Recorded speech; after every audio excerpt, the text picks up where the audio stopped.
입술이 그 사람의 인격을 얘기합니다. 사람이 변하면요, 여러 가지 변하는 결론은 언어가 변해요. 목소리가 변합니다. 톤이 변합니다. 내면의 변화는 목소리로 감지할 수 있어요. 지금 우리가 열매에 대해서 계속 말씀을 나누는데, 진짜 열매가 내 속의 내면적인 변화를 통해서 열매가 맺혀지잖아요. 그럼 벌써 입술의 열매로 그 열매가 증거됩니다. 입술은 그 사람의 인격이에요. 신앙의 내공을 보여주는 게 입술의 열매입니다. 그래서 저와 여러분, 말 한마디에 청량빛을 갖고 말 한마디에 사람을 죽이기도 합니다. 말이 정말 중요하다. 입술의 열매, 정말 그걸 변화되어서 정말 주님 원하는 주님이 열매 구하잖아요. 열매 없으면 마지막에 찍어서 불에 던진다고 그래요. 믿습니다면 믿습니다 열매가 나와야 돼. 아무리 믿습니다 열매가 없다, 가짜예요. 입만 무성한 무화과 나무. 살았다나 죽은 자, 구원받았다는 자나 아직도 주님 앞에 거리가 있는 자. 요새 값싼 복음이 믿습니다 그러다 끝나버렸는데 안 됩니다. 믿으면 믿음의 행위를 내게 보여달라. 믿음의 열매가 있습니다. 주님의 열매 요구하고 있습니다. 신앙생활 이게 윤리적인 종교, 행함의 종교, 수양의 종교, 예, 포함됩니다. 믿음이 중요하지만 믿음에 걸맞는 행위가 뒷받침 안 되면 그 믿음 거짓말. 아무리 행위가 좋아도 믿음이 없다, 구원 못 받아요. 주님 주신 믿음을 가지고 행위의 열매를 맺혀야 됩니다. 그렇게 된다면 정말 내 마음과 내 생각하는 것, 내 마음 전체가 주님 앞에 정말 온전히 드려지는, 주님 앞에 온전히 드려지는 그런 열매 맺는 저와 여러분 되시기를 주님의 이름으로 축복합니다. 다시 한번 뜻을 생각하시면 한번 부르시고 말씀을 나누시겠습니다.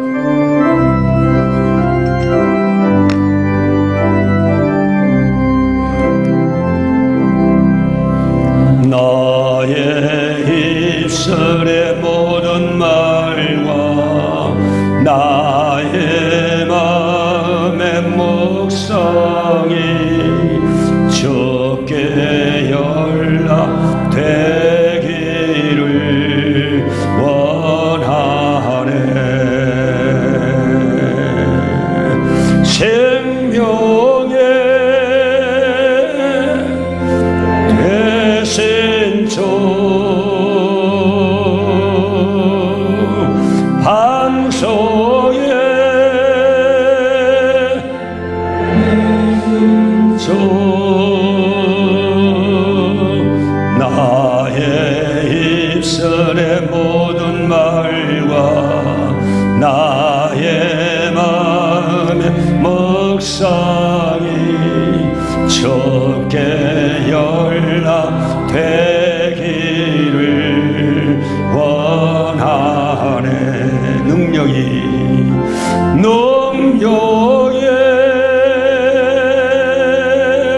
대신 주 성의 대신 주 나의 입술 모든 말과 나의 마음의 묵상이 주께 연락되기를 원하네.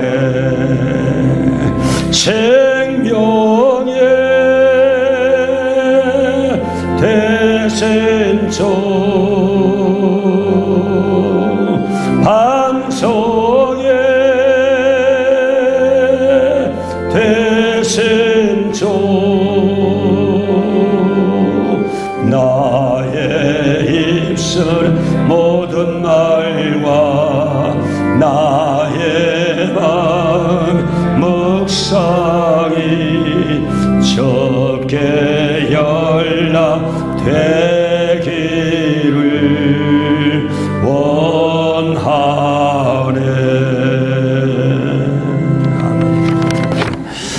하나님 말씀 창세기 2장 14절 말씀 우리 함께 읽으시겠습니다.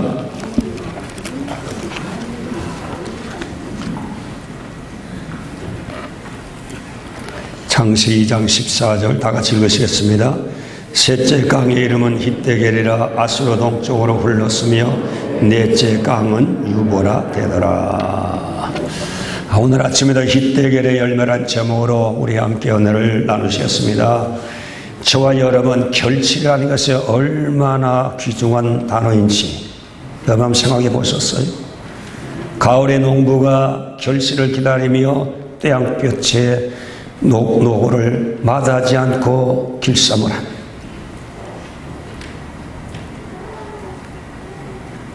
결실을 바라보기 때문이죠. 만약에 계절에 결실이 없다, 그 농부는 절망하게 되는 것입니다. 하나님 오늘 저와 여러분에게 신앙생활을 통해서 열매 맺기를 원하십니다. 열매 맺기를.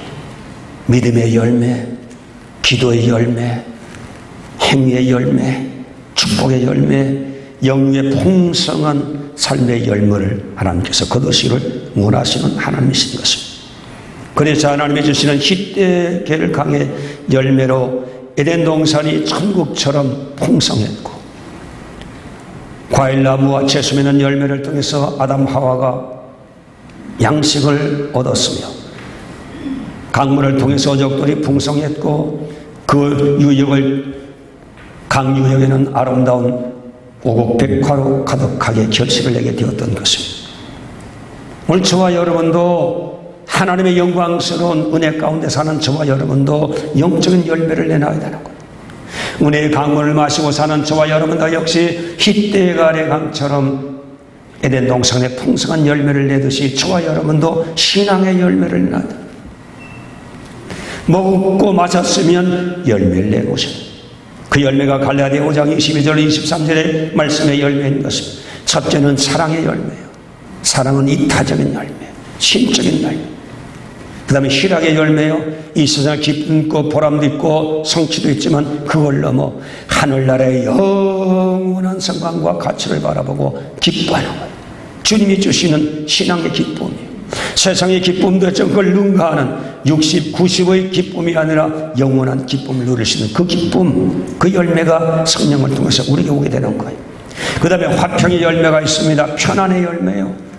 이웃과의 긴장 관계를 풀어버리고 예수 십자가를 통해서 하나님과의 관계를 하나로 화목으로 엮어 주셨듯이 우리의 할 일은 내 이웃에 대해서 긴장 관계를 이제는 다 풀어버리고 서로 하나 되고 화해되고 기쁨의 강물이 흐르는 그런 관계, 화평, 하늘과의 화평, 인간과의 화평, 십자가의 신앙을 완성하는 것, 이게 성령의 열매라.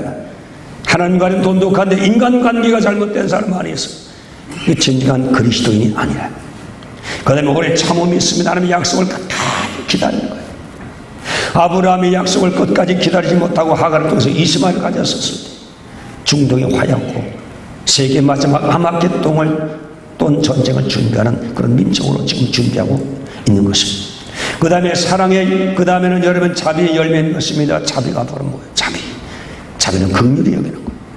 남의 아픔을 내 아픔으로 끌어안고 함께 울며 함께 격려하며 그 한 인간을 바로 세우기 위해서 노력하고 애쓰고 힘쓰는 그것이 바로 자비, 긍휼의 열매인 것입니다. 이 모든 열매는 성령을 통해서 맺혀집니다. 인간의 수양으로, 인간의 노력으로 완전한 열매가 맺혀지지 않습니다. 우리는 원래 완전하지 못하기 때문인 것입니다. 완전한 인격의 변화를 우리는 가지고 있습니다. 성령이 오셔야 신적인 능력이 와야 가능하게 되는 것입니다. 오늘 저와 여러분 성령이 오셔서 인간의 수준을 넘어 성령의 내적인 감동을 통해서 성품의 변화가 일어나면 이것이 바로 하나님의 성품이요, 이것이 바로 하나님이 원하시는 당신의 열매란 사실을 갈라디아 5장 22절로 23절에 말씀하고 있는 것입니다. 이런 신적인 변화를 통해서 신적인 열매, 마지막 심판 때 하나님께서 그것을 찾으신다는 거죠. 그것 없이는 하나님을 볼 생각도 하지 마세요. 하나님이 주신 신적인 열매가 없다 그러면 하나님과는 관계없는, 신부님이 하나님과 관계없는 존재인 것입니다. 저와 여러분 마지막 숨 딱 떨어질 때 하나님 앞에 갈 때는 내가 너희들 은혜를 통해서 내가 원하는 신적인 열매, 그것으로부터 나를 영광스럽게 하고 많은 사람들에게 하나님의 영향력을 끼치고 왔느냐 끼치지 못하고 왔느냐를 주님께서 심판하게 되는 것입니다. 그래서 마태복음 25장에 양과 염소를 대비하고 구별할 때 주님께서 직접 하신 말씀이 뭡니까? 그게 바로 행위의 열매예요.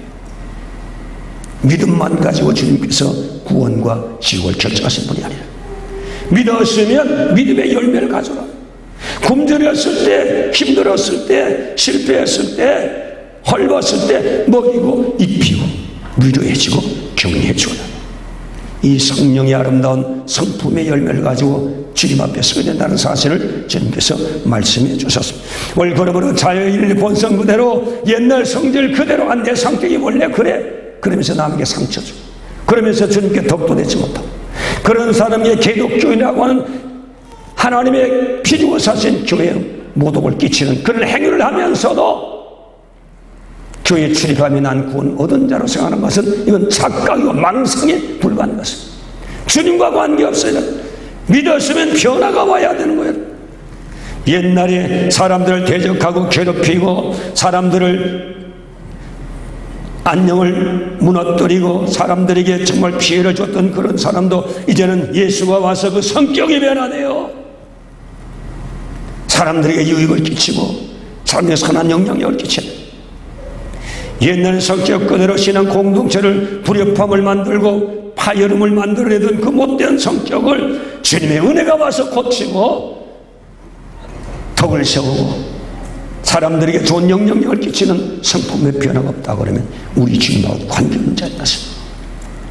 오늘 그러므로 저와 여러분, 성령을 통해서 내면적인 변화가 일어나는 인격의 변화, 신앙의 인격의 변화가 일어나는 저와 여러분 되시기를 주님의 이름으로 축원합니다. 배일원하고 조회는 반드시 성령을 통해서 내면화된 신적인 인격의 변화, 열매, 육신을 쳐서 아프지만 쳐서 힘들지만 육신에 좋지 못한 성령의 성격과 대비되는 반대되는 이 악한 성품을 십자가에 쳐서 죽여버리고 주님 앞에서 육신으로 자유케 되어 성령의 지시를 따라한다는 열매를 맺으며 그 성품을 가지고 주님 앞에 떳떳이 설 수 있는 저와 여러분 되시기를 주님의 이름으로 축원합니다. 그래서 오늘부터 성질을 죽이세요. 나쁜 성격 죽이세요. 하나도 덕되지 못하고 육되지 못하고, 부부 생활하면 필차의 상처만 줘. 생활이 지옥인 거예요. 오늘부터 불순종하는 것 십자가에 못 박아 죽여버리세요. 하나님 앞에 순종하고 하나님의 거룩한 뜻을 쫓아 즐거워하며 주를 기뻐하며 하나님 나라를 위해서 수고하는 신앙의 인격으로 변화된 역사가 일어나게 되시기를 주님의 이름으로 축원합니다. 오늘 희대강의 열매 중에 오늘 6번째 양선에 대해서 말씀을 드렸습니다. 자비와 양선 비슷한 내용이에요. 자비라는 것은 긍휼의 마음인데 양선도 비슷한 마음, 선을 베푸는 마음. 그래서 자비는 내적인 요소가 강하고 양선은 행위로 나타나는 외적인 모습이 더 강한, 그러나 내용은 똑같은 내용을 담고 있는 것입니다. 그래서 우리가 얘기할 때 저 사람 참 착하다, 양선은 착하다는 의미고 선하다는 그런 의미를 가지고 있는데, 우리가 보통 저 사람 착하다, 저는 참 선하다 그렇게 평가할 때는 보통 도덕과 윤리에 흠이 없다는 거예요. 사람이 도덕과 윤리에 흠이 없는 사람이 어디 있어요? 그런데도 하나님 성령의 은혜가 와서 양선의 은혜가 오면 그 선이 나를 지배해서 선의 영향력이 나를 계속 감동하기 때문에 악한 것을 버려요. 도덕적으로 잘못되고 윤리적으로 잘못된 그런 문제에 대해서 돌아섭니다. 그래서 선을 행해 착함을 행합니다. 그 내면적인 변화의 그 선이 행동의 열매로 생활 가운데 나타나게 되는데, 그것이 모든 사람들에게 감동을 주고 힘을 준다는 거죠. 인간의 속성은 불가능하지만 성령으로 거듭나면 양선, 선한 양심을 따라 착한 양심을 따라 어진 양심을 따라 올곧게 인생을 살아가는 하나님의 사람들이 될 수 있다는 것을 성령께서 우리에게 얘기하고 있는 것입니다. 저와 여러분의 삶은 세속과 구별된 그런 삶, 정말 거룩한 삶, 참다운 삶, 거짓 없는 삶, 올곧은 삶, 도덕과 윤리에 하자가 없이 그렇게 살아가는 것이 예수의 성품이란 그리스도의 삶이 되어야 된다. 이게 삶의 변화가 주어야 되는 거예요. 생활에서 악한 일을 행하지 않는 것, 비양심적이고 비도덕적이고 비윤리적인 행동을 하지 않는, 세상에 닥쳐했던 모든 죄악들, 불의들, 추한 것들, 냄새나는 것들 그냥 이게 싫어지는 거예요. 그래서 올바른 길만 가는 거예요. 불법을 행하지 않아요. 정직하게 살아요. 도덕적으로 살아요. 이런 양심을 지키고 살아가는 것, 성령의 열매, 그것으로서 강하게 되는 것입니다. 오늘 저와 여러분의 존재의 목적이 하나님의 선하심을 드러나타내는 것이 하나님이 저와 여러분을 부르신 하나님의 뜻인 것입니다.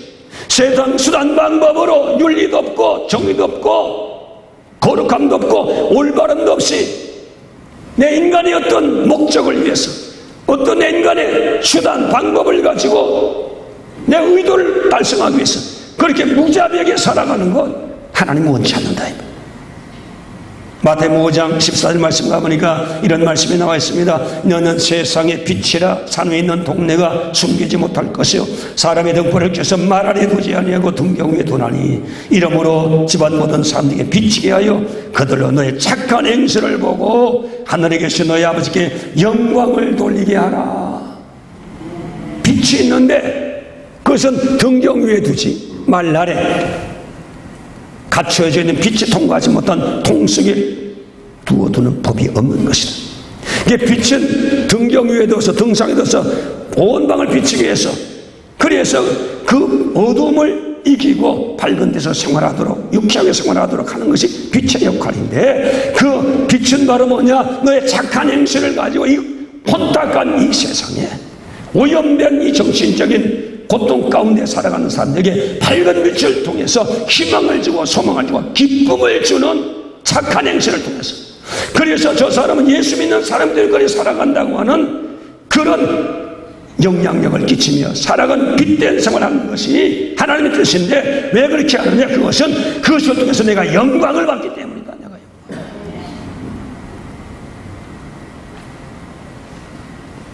그래서 착한 행실하는 것은 하나님의 마음과 뜻을 같이 나타내는 의를 말하는 거예요. 오늘 그러므로 저와 여러분 우리 하나님 앞에서 착하게 사는 선하게 사는 자가 되는 것이 하나님의 소원이며 계획이라는 사실을 마태복음 5장에 말씀해 주셨습니다. 빛으로 저희를 변화시켜 주셨는데 그 빛으로 변화는 무엇을 요구하느냐? 그 빛 착한 행실을 통해서 아버지 앞에 모든 사람에게 하나님 아버지께 영광이 되도록 하는 영향력을 끼치는 빛의 역할을 하라고 주님께서 오늘 우리에게 요구하고 계신다는 사실인 것입니다. 왜 영향을 요구하느냐? 베드로전서 2장 12절 말씀에 가보니까 너희가 이방인 중에서 행실을 선하게 가져 너희를 악행한다고 비방하는 자들로 하여금 너희의 선한 일을 보고 하나님께 영광을 돌리게 하리 하십니다. 우리가 왜 천국 데려가지 않고 이 세상에 험한 세상에 두어뒀냐? 너의 착한 행실을 보고 그래서 너의 선한 행실을 보고 하나님께 영광을 돌리고 영광을 받기 위해서 내가 이 험한 세상 아직도 너를 존재케 한다. 주님께서 베드로전서 2장 12절 말씀해 주셨습니다. 오늘 그러므로 저와 여러분 성령의 열매 오면 불의와 타협하지 않습니다. 악과 타협하지 않습니다. 아무리 내가 이익을 잃고 아무리 내가 불이익을 당하고 아무리 내가 왕따를 당해도 불법을 행하지 않습니다. 불의를 행하지 않습니다. 하나님의 선하심처럼 선함을 쫓아갑니다. 누가 책임지느냐? 하나님이 책임집니다. 하나님이 책임집니다. 하나님이 지켜주십니다. 하나님의 원하심을 이루어드는 선한 열매를 낸 그 성도를 더 선한 열매 맺도록 하나님이 은혜 주시고 능력 주시고 지켜주시고 보호해 주시고 하나님께서 하늘 문을 여시고 더 열매 맺으라고 하늘의 은혜와 축복을 더 허락해 주실 줄로 믿습니다. 하나님 망하라고 선하라고 그렇게 얘기하는 거예요. 오늘 저와 여러분 성령의 6번째 열매, 양선의 열매, 선한 열매, 착함의 열매 맺도록 노력하는 불법과 불의가 내 인생을 유혹하고 나를 넘어뜨리려 하는 그런 침투가 들어올 때 단호히 거부해요. 육의 세력을 십자가에 못 박아버리고 성령의 인격이 변화를 받아 하나님 앞에서 기뻐하는 양선의 열매를 내도록 노력하는 저와 여러분 되시기를 주님의 이름으로 축원합니다. 이 열매 없으면 하나님과 관계없어요. 하나님의 의로움과 의로움과 관계없어요. 불의한 자가 천국에 들어갈 수가 없어요. 그 다음에 두 번째는 여러분, 이웃에 대해서 관심을 갖는 거예요. 이 선은 이웃에 대해서 관심을 가지고 그들의 아픔과 그들의 어려움을 어루만지며 그들을 격려하고 살아가는 것, 이것이 바로 양선인 것입니다. 이게 바로 선이에요. 이렇게 살아가는 사람, 악한 것을 악한 것으로 갚지 아니하고 선으로 갚는 것, 이게 바로 선한 사람. 어쩌면 저렇게 저 사람이 저럴 수 있어. 나 같으면 그냥 두지 않았었을 텐데, 그런 상황을 보고도 그런 상황이 되어 있음에도 불구하고 그걸 용서하고 용납하고 그걸 도와주고 격려해 주는 것, 이게 바로 뭐냐? 그렇게 살아가는 사람 보고 악하다고 얘기하는 사람 세상에 한 사람도 없어. 정신 나간 사람도 그렇게 얘기하고, 정말 진짜는 어떻게 하는, 야, 어떻게 그렇게 살 수 있어? 나 같으면 죽었다가 깨어나도 그렇게 못해. 나는 그냥 짓밟아도 속이 다 안 풀려. 나는 원수는 확 갚아버려야 돼. 그렇게 우리가 이 세상을 살아가는 사람들이 많은데, 그런 상황 속에서도 그걸 참고 삼키고 그걸 이해하고 그 약함을 용서해주고 용납해주는 것, 이게 바로 뭐냐? 이 너그러움, 이게 바로 선해요. 이것도 선한 사람이라고 칭찬받는 거예요. 여러분, 창세기 가면 요셉과 형제들 얘기 나옵니다. 다 같은 형제지만 형제들 야곱을 굉장히 미워했어요. 미워한 이후에 내 아버지가 요셉을 너무 편애하고 자식 옷을 입히고, 그 자식들이 이 편애되는 그 공간 속에서 살다 그러니까 정말 견디기 힘든 거예요. 애비로부터 편애를 받는다. 자식들이 마음에 상처가 되는 거니까 요셉을 미워하는 거죠. 요셉은 잘못했는데 아버지 야곱이 요셉을 편애함으로 그 파장이 형제들에 가서 요셉의 미움을 받는 거예요.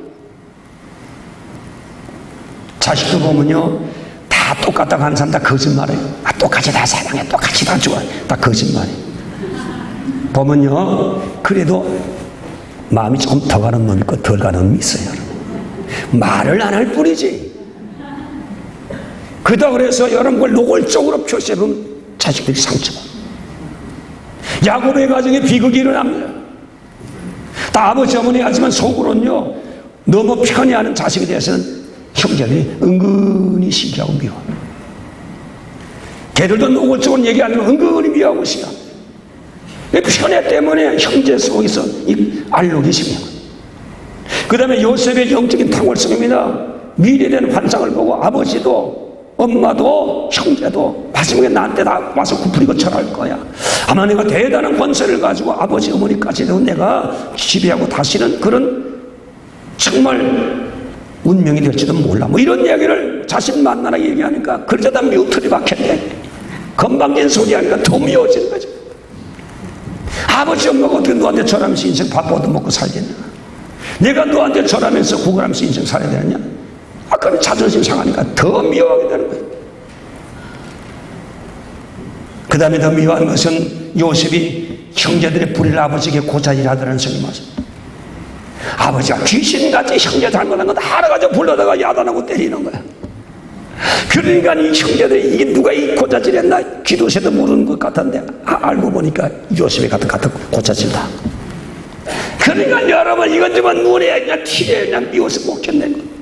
어떻게 해볼 수도 없거든. 저도 말이야, 한때 군대 생활에서 미움 얼마나 받는지 몰라요. 저는 포부대 생활했는데 대대 본부에 근무를 했습니다. 작전과에. 근데 그 본부 밑에 알파, 브라보, 차리, 포대 세 부대가 있어요. 대대 본부에서 이제 제가 근무를 하고 있는데, 그 본부의 대위가 소령으로 진급하려고 엉뚱한 짓을 많이 했습니다. 잘 보이려고. 사실 군종이라는 것은 연대급 병 한 3,600명 되는 병사배 군종 하나가 배당되는데, TO가 대대는 병력이 500명, 600명 밖에 안 돼요. 그러면 여기는 인원수로 볼 때는 TO가, 군종 TO가 없는데, 화력으로 보면 뭐 보병이나 대포로 쏘기가 화력은 비슷한 거예요. 그러니까 이 양반이 결단 내리고 500명 되는 대대 안에 군종, 자기 마음대로 군장관을 한다고서. 그래서 몇 사람을 선택했는데 이 양반들이 뭐 신학교 다니고 하던 분들이 다 그냥 제대로 일을 못해가지고 다 그냥 다 쫓겨나버렸어요. 그런 다음에 이제 저는 뭐 신학교도 한다는데 이제 5.18 해보라 그래서 이제 제가 이제 하기 시작했어요. 그래서 저는 이제 아침 조회만 끝나면 그냥 빨리 그냥 철모 하나 뒤집어 쓰고 그 다음에 물통 하나 옆에다 차고 총은 관물대 놓고 떨렁떨렁 부대 나와가지고 부대 이제 슬렁슬렁 다니면서 친구들하고 얘기하고 그들의 애환 뭔가 있는지 뭐 상담도 해주고 그것도 제가 머릿속부터 예수 믿었으니까 그래도 뭐 그런 거 조금은 좀 할 수 있으니까 지금 뭐죠. 근데 이제 알파 브라보 차리 부대가 좀 문제가 많아 보니까 서울병력인데 서울에서 돈을 붙여주니까 이 돈을 가지고 포대장이 갯놀이 하면서 부대원들가 돈을 안 돌리니까 집에서 돈 묻혔다가 내가 돈을 못 받는 거 알고 보니까 이 포대장이 병사들의 집에서부터 주는 돈 뭐 10만원, 5만원, 뭐 20만원 용돈 그걸 가지고 모아가지고 갯놀이 하고 있더라. 그러니까 병사들이 막 화가 나가지고서 그냥 막 죽여야 돼. 저는 막 죽여야 되겠다는 거죠. 그리고 군대에서 어떻게 해? 이를 부글부글 갈길래 야 이건 정말 불의한 일이구나. 이건 정말 있을 수 없는 일인데 이렇게 하면 안 되지. 그래서 제가 대전에 가서 보고를 했어요. 그 상관학교 나온 분들 그랬더니만 뭐 어쩌면서 이놈들이 막 화를 내가지고 당장 그냥 그 포대장 소위를 불러다가 대대장 앞에서 막 쫑들 까고 너 임자식 병사들이 고열을 빨아도 분수까지 와서 고생하는데 그딴 짓을 하는데 사기 떨어뜨리는 말이야. 너는 아주 정말 공산당보다도 나쁜 놈이야. 막 그냥 막 호통치냐. 나중에 그 소위가 알았습니다. 이게 정보가 어디에서 했냐? 아, 군정무관들이 가서 고자야. 그래가지고서 내가 인사를 딱 해도 못 정다. 그런 다음에 또 하나 비리가 발견됐는데 지금은 군대 생활이 뭐 밥 먹을 만큼 다 주는데 옛날에는 좀 배고프게 군대 생활했습니다. 그래서 군대 밥그릇 항구인지 그런데 그걸 내과에 가가지고 돌 가지고 그냥 때렸습니다. 때려가지고 이 평평을 늘렸어 그냥 둥그렇게 늘리니까 평면에 놈이 게 서지고 뚜글뚜글 굴러가요. 그만큼 늘려놓으면 밥이 더 많이 들어가는 거예요. 그래서 이제 밥 가지고 식당에 딱 갖다 내미잖아요. 그럼 딱 째려봐요. 미운 놈이면 그냥 밥 푸는 사람이 싹 깔고 생겼다. 어지간하면 한번 담아서주면 그날은 배가 그래도 조금 덜 고파요. 그거 얻어먹으니까. 그렇게 힘든 때인데 차리 부대에서 말이에요. 그것만 해도 그냥 보리밥 천지인데 쌀 조금 있는 거 밥할 때 가운데 넣고 보리밥 넣고 싹 익힌 다음에 그 쌀밥은 중사, 상사 먼저 퍼주고 그런 다음에 그것 섞어도 눈에 안 보이는 쌀밥인데 그것마저 저들이다 도리에 먹으니까 완전히 군대는 꽁보리만 매끌매끌하고 먹으니까 죽겠다는 거죠. 밥상도 같은 밥상에 앉아서 먹잖아요. 대유 같으면 장교 식당에 가서 먹는데 그러니까 그냥 화가 나가지고 막 이들 말이지 옛날 같으면 창돌 그냥 깔 텐데 군대를 까지도 못하고 그러면서 또 부글부글 앓고 있더라. 그래서 또 대전에 가서 일났습니다. 병사들이 이렇게 고통스러워합니다. 정말 이 중사 상사들이 너무 난폭하게 굴어서 병사들이 너무 스트레스 많이 받거든요. 싹 까들어 하면서 당장 그냥 주임 상사 부르더니만 그냥 가서 일종계 쌀 조사를 하고 몇 그램인지 보리먹기 다 조사를 하고 막 하는 특명을 내리니까 그 주임 상사가 벌써 얼마 6.25 참전했던 용사인데 이게 완전히 여우의 불허이고 자기가 저 뒤지면 혹시 자기가 또 대전 고자질에서 이 사건이 터졌나 또 엉뚱한 또 이렇게 오해를 뒤집어 쓰고 부담될 것 같으니까 오관진 어딨나 오관진 부대에서 자꾸 난리가 나서 그러니까 같이 가면서 이 여우가 벌써 아이고 참말로 이건 내가 책임은 내가 다 져야 되겠구나. 이제 내가 이제 이것도 두둑이 맞게 생겼구나. 그렇게 하면서 이제 같이 따라갔어요. 그랬더니만 이제 뭐 쌀 조사하고 그러면서 뒤에 앉아가 틱틱거리면서 하는 얘기가 다 이런 일이 말이야. 턱 가지고 저 친구 때문에 저 친구 때문에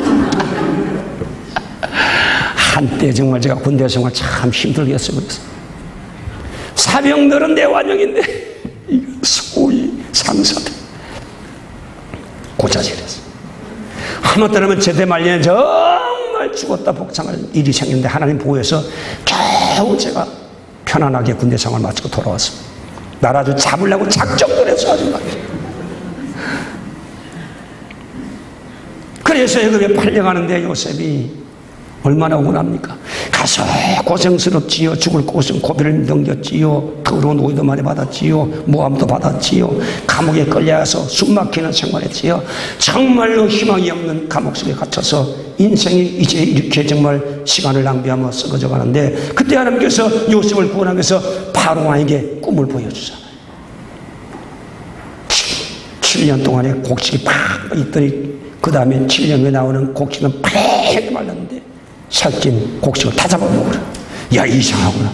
그 다음에 7년 살찐 소가 있는데 그 다음에 7년 빼빼 말린 소가 다 잡아먹어. 도대체 무슨 뜻인가 고민하고 있을 때 아무도 해석 못하는데 요셉이 그 얘기를 듣고 해석해 준 거예요. 그랬더니만 7년 풍년일 때 대왕이여 조치를 취하십시오. 곡식을 저장했다가 환난 때에 백제도를 통해서 이 민족을 살리고 세계를 살 수 있는 대책을 세웠습니다. 그래서 무릎을 치고서 요셉을 총리대신 만들어주는 겁니다. 그래서 얼마 전에 자기 형제들이 양식을 구하기 위해서 너털너털 초란 모습 온 것을 즉석에서 직감을 하고서 요셉이 여러 가지 우여곡절 끝에 자기 신분을 밝히고 온 식구들을 애굽 땅에 데리고 온 거예요. 그런데 이제 아버지가 나이가 늙어서 죽게 되었을 때 소문이 들려왔습니다. 그들이 옛날에 요셉이 했던 일이 생각나서 아버지가 돌아가시면 하늘에서 복수할 것을 하고 두려움과 공포 가운데 이제 설왕설래 말들이 생기기 시작했습니다. 사람들을 보내가지고 요셉의 그 중심을 이제 이게 염탐하는 그런 일도 생기는 것을 보고 너무 마음이 아파서 울면서 그래서 형제를 불러다가 요셉이 그들에게 이르되 두려워하지 마소서 내가 하나님을 대신하리까. 내가 하나님 대신하였습니까? 절대 주권자는 하나님이십니다. 이 일을 모든 것을 하신 건 하나님이십니다.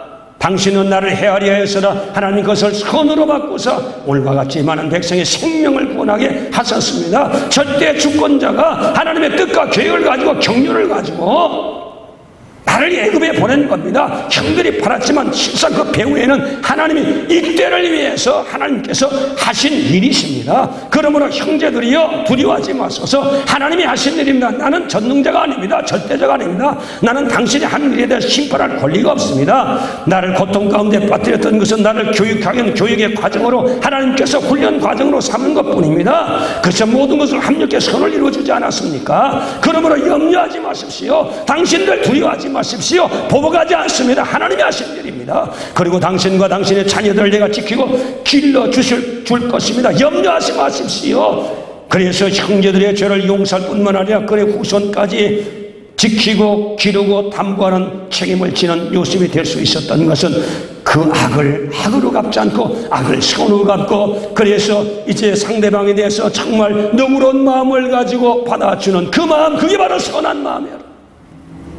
요셉이 악을 악으로 갚아도 할 말 아무도 없습니다. 그를 정죄할 사람 아무도 없습니다. 도전할 사람 아무도 없습니다. 그럼에도 불구하고 그 악함을 행했던 그 형제들, 그것도 하나님의 뜻에 의해서 행한 것이기 때문에 그들에 대해서 전혀 혐의점도 둘 것도 없고 원한도 둘 것도 없고 그들에게 죄질을 물을 필요도 없는 것을 요셉은 깨달았기 때문에 그들이 지금 고통스러워하는 마음을 이해하고 울었습니다. 왜 저렇게 힘들어하나? 왜 나를 이해하지 못하나? 그래서 요셉은 너그러운 마음을 펴고 그들 받아주었고 그들의 형편을 끝까지 책임지는 그런 언약을 맺을 수 있었던 것은 바로 이웃에 대해서 너그러움을 펴는 그런 성도였기 때문인 것입니다. 원수를 원수로 갚자. 그러면 여기 나온 성도 여러분이요, 원수 갚는 것은 누구의 손에 있느냐? 하나님의 손에 있다고 신명기 32장 35절에 로마서 12장 19절에 그런 말씀을 하고 있는 것입니다. 그렇기 때문에 내 손으로 원수 갚을 필요 없어요. 만약 원수가 있다 그러면 하나님께 맡겨버리십시오. 그러면 저와 여러분 신의 성품 성령의 감동을 받아 양선의 열매를 맺히시게 되면 원수에 대해서도 원수로 갚지 않는 선을 행할 수 있는 능력이 나를 지배하고 나를 이끌어가는 놀라운 역사가 일어나게 해주실 줄로 분명히 믿습니다. 내 힘으로는 못해도 성령이 오셔서 나를 그렇게 인격으로 만들어주시면 그렇게 살게 되고, 그렇게 살게 되면 바로 양선의 열매로 하나님 앞에 증거가 된다는 사실인 것입니다. 그러므로 저와 여러분, 나에게 해끼친 사람 있지요. 나를 모함하는 사람 있지요. 나에게 자존심을 걸어놓는 사람 있지요. 나에게 불이익을 주는 사람 있지요. 그 사람에게도 악으로 갚지 말고 악을 선으로 갚을 수 있는 양선의 열매, 선의 열매를 낼 수 있는 성령 충만한 저 예배를 마치고 집으로 돌아가던 26살 한국 유학생 윤원종군이 있었습니다. 백일 인종 우월주의자 벤자민 스미스라는 사람에 의해서 6혈표 권총을 받고서 그 자리에 즉사해버렸습니다. 윤군은 서던 일리노이주에서 대학을 졸업하고 인디애나주 대학의 대학원에 들어가서 공부하기로 꿈을 키웠던 진실한 크리스찬이었습니다. 희생당한 며칠 후에 윤군의 주못이 있었을 때에 지역의 방송 TV들이 와서 주모 행사를 반영했습니다. 예배 마지막 순간에 희생당한 윤군의 이종 사촌 박성호 목사님이 나와서 가족을 대표해서 이렇게 말했습니다. 예수 그리스도의 이름으로 내 형제를 죽여버린 벤자민 스미스를 용서할 것입니다. 그리고 나는 예수 그리스도의 이름으로 내 사랑하는 형제의 꿈을 빼앗아가고 피를 흘리게 한 이 미국을 예수 그리스도의 이름으로 용서합니다. 나는 백일 우월주의의 망리에 붙잡혀 내 형제를 죽인 사살한 그 사람을 예수 이름으로 용서합니다. 왜냐하면 예수 그리스도는 용서를 위해서 이 땅에 오셨기 때문입니다.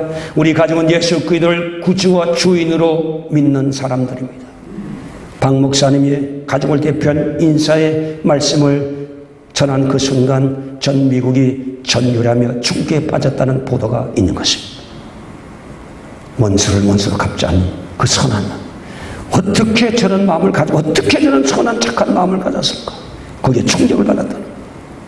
누가복음 6장 27절 28절에 너희는 원수를 사랑하며 선대하며 미워하는 자를 선대하며 너희를 저주하는 자를 위하여 축복하며 너희를 모욕하는 자를 위해 기도하고 이 뺨을 치는 자에게 젖밤을 돌려대며 겉옷을 빼앗는 자에게 속옷까지 거저주라고 말씀하고 있는 것입니다. 성령의 열매와 하시는 성령으로 내면에된 성품의 열매와 하시는 불가능한 일인 것입니다. 우리 주님 넌 그렇게 내가 내게 요구했던 그대로 살았느냐? 마지막 때 그 열매를 달라고 주님께서 심판대에서 우리에게 요구하신 것입니다. 그 열매 가져가야 돼. 나는 못해 그 열매 못 맺어 우리 주님 앞에 어떤 심판을 받게 될지 예측 불허인 것입니다. 오늘 그러므로 저와 여러분 오늘 원수까지 사랑하고 용납하는 그 너그러움, 그 착함, 그 선함, 그 열매 맺는 성령 충만한 성령의 감동으로 순종하는 저와 여러분 되시기를 이웃에게 선한 열매를 내는 저와 여러분 되시기를 주님의 이름으로 축복합니다. 그 다음에 세 번째는 이제 보살핌인 것입니다. 이웃이 진정한 친구가 누구냐는 그런 문제를 가지고 주님께서 예화를 들었는데 강도 맞는 자에 대한 예를 들었습니다. 레윈도 지나고 재상 지나갔지만 사마리아인 멸시받고 천대받는 그런 사마리아인이 지나갈 때 고통 중에 신음하는 강도 만난 자를 지나치지 않고 그에게 가서 아픈 것을 포도주로 씻고 싸매치고 말에 태워 주막까지 가서 그래서 부비가 들면 내가 와서 경비를 갚아주게 주리라는 약속까지 하면서 그 강도 만난 자를 돌봐주었던 것입니다. 그래서 이 정말 강도 만난 자의 선한 이웃이 누구냐 그랬더니 자비를 베푼 자 사마리아인. 우리 주님이 말하는 선은 바로 뭔가니 힘들어할 때 어려워할 때 보살펴 주는 사람. 이것이 바로 선이라는 것이고 이게 성령이 얘기하는 양선의 열매라는 겁니다. 남들이 힘들어할 때 예민한 것은 양선의 열매가 아니에요. 힘들어도 나보다 더 힘든 사람을 돌보는 것, 이게 성령으로 감동된 양선의 마음이라는 것입니다. 여러분 얼마 전에 서울에 있었던 가슴 아픈 얘기가 신문과 TV를 통해서 온 세상에 전해졌습니다. 어떤 세모녀가 생활고를 견디지 못하고 마지막 자살한 얘기입니다. 그가 가슴 아픈 이야기를 편지 봉투 주위에 이렇게 썼다고 해요. 주인 아주머니께 죄송합니다. 마지막 집세와 공과금입니다. 공과금이라는 게 세금도 될 수 있고 그 다음에 부대, 그 다음에 경비도 될 수 있는 거지. 그래서 정말 죄송합니다 하고 자살한 분의 이야기 봉투에 써 있다는 거예요. 왜 세모녀가 죽게 되냐? 강남구 송파동에 살아서 잘 사는 동네예요. 단독주택 지하실에 반칸, 지하 반칸. 공간이 얼마나 적으냐? 요 두 채를 깔면 공간이 다 찬다. 세 사람이 여기서 살아요. 벽지는 다 낡았어. 행복 보이는 사진 하나가 걸렸는데 이제는 이 세상에 남아있는 그런 사람의 흔적으로만 사진이 벽에 걸려 있었다는 것입니다. 가난하지만 그래도 행복에 산다. 언제부터 불행의 구름이 들려왔느냐? 12년 전 남편이 암으로 죽고서부터 가정에 서서히 불행이 닥치기 시작했다. 왜냐하면 큰딸이 고혈압과 당뇨병, 아버지의 수입이 끊어지고 별 생활에 대책이 없었던 그 가정에 큰딸의 병을 수발할 수 있는 그런 자금이 없었습니다. 또 그래서 홀로 된 엄마는 먹고 살다 식당일을 해야 됩니다. 그것도 수입이 시원찮아요. 둘째 딸은 고정 직장이 없어요. 종종 아르바이트해서 번 돈으로 생활비, 언니 약값을 조금씩 충당하는 그 수입에 불과했었습니다. 하루하루가 정말 고달프고 힘든 거예요. 너무 힘든 거예요. 그런데도 집세 한 번도 미룬 적이 없다.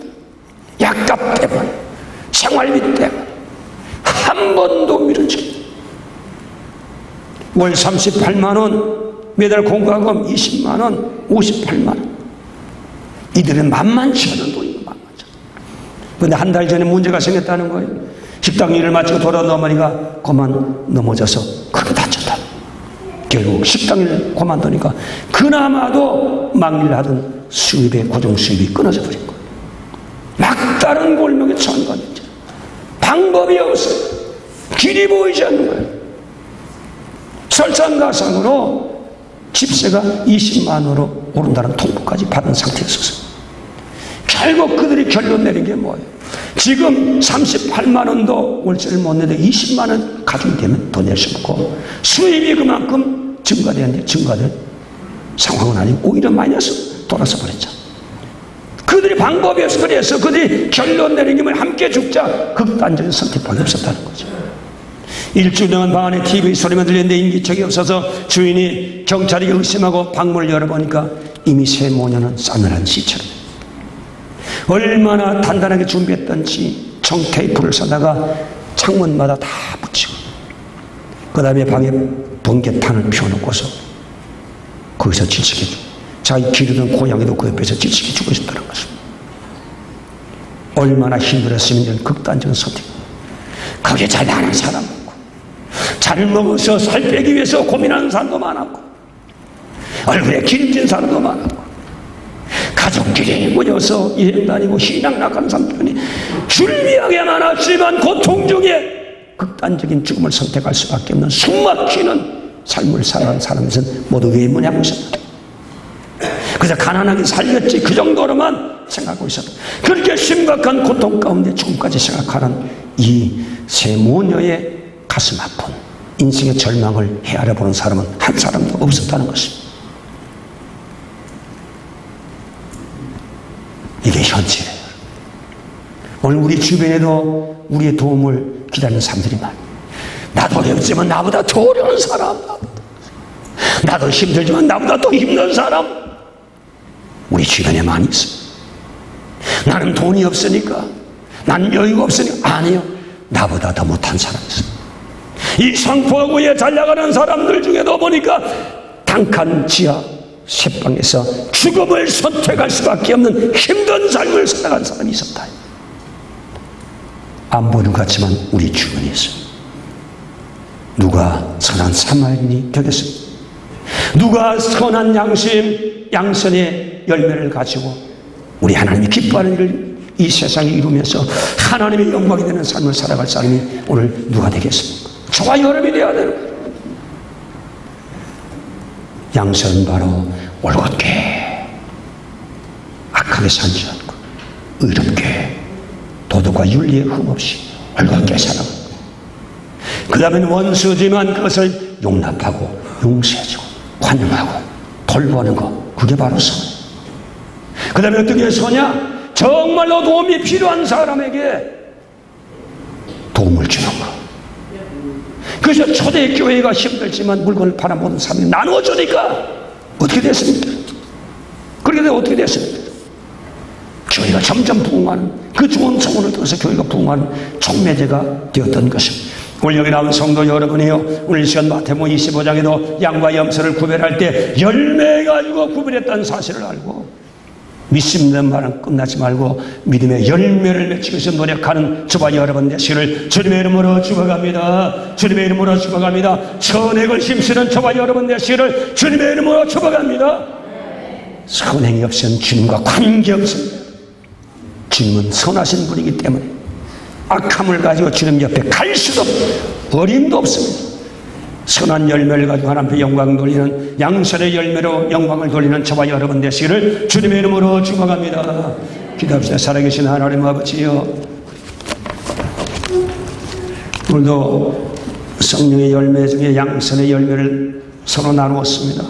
착한 열매요, 의로운 열매요, 용서하며 관용하고 용납하는 그 선, 악을 악으로 갚지 않는 그 선, 도와야 될 사람을 외면하지 아니하고 내가 어려워도 돌보는 그 아름다운 선행, 이것이 바로 양선이라고 말씀해 주셨습니다. 오늘 기독교인들이 양선에서 발을 빼는 사람들이 많이 있습니다. 내가 어려워도 양선을 힘쓸 수 있는 우리 성도를 될 수 있도록 축복해 주시고, 이것이 바로 예수의 마음이요, 이것이 성령이 우리에게 요구하는 열매요, 하나님의 영광 받는 이라는 사실을 알고 양선을 힘쓰는 자를 다 되게 만들어 주시옵소서. 예수님의 이름으로 기도하옵나이다. 아멘. 합심으로 기도하겠습니다.